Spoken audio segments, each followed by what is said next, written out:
Мына балашаға сұрайды, көке дейді, осы от ең бірінші рет қайдан пайда болған дейді. Әлқисса оның баяны Адам ата Хауа анадан басталды дейді. Адам ата Хауа ана осы жерге түскеннен кейін енді екеуі жолығып осындай мына осы үңгірдің ішінде. Осы үңгірдің ішінде тіршіліктерін бастаған кезінде дейді, жерге әлі от түспеген еді дейді. Адам ата қатты жалдап дейді, не тамақ пісіріп жей алмайды, екеуі қатты қиналып жүріп, жаңағы шөптің тамырларын қазып жүр енді.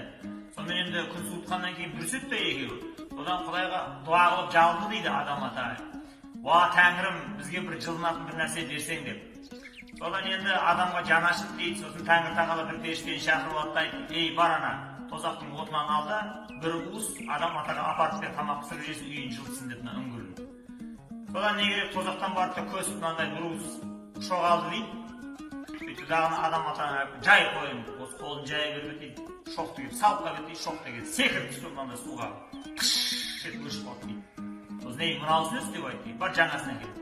Содан періште барып та тозақтан және бір уыс шоқ алып келді дейді. Соны алақанына салып тағы да секіріп келді дейді. Және алып келді, және секіріп. Үшеуінде де шоқ өшіп қалды.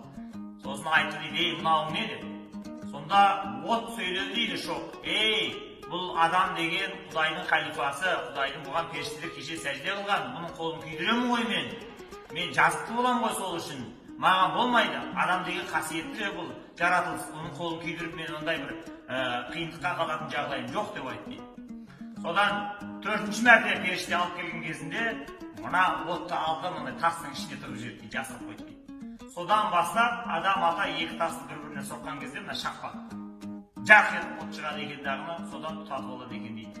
Әне содан бастап адамдар от жағуды, отқа тамақ пісіруді, үйін жылытуды осылайша бастап кетті дейді. Міне қазір мына Адам ата Хауа ананың ең бірінші тұрған үңгірі дейді. Енді рас өтірігін бір Құдай біледі. Енді баяғыдан жеткен әңгімесі дейді, кейінгі ұрпақ, алдыңғы ағалар бізге бір есті әңгіме айтып қалдырма деп ренжімесін деп, аз кем әңгіме шығарып отырмыз әне.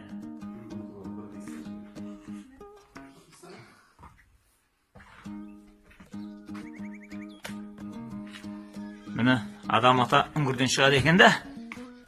Сосын мына аңдардың бәрін аулап жеп күнелтеді екен дейді.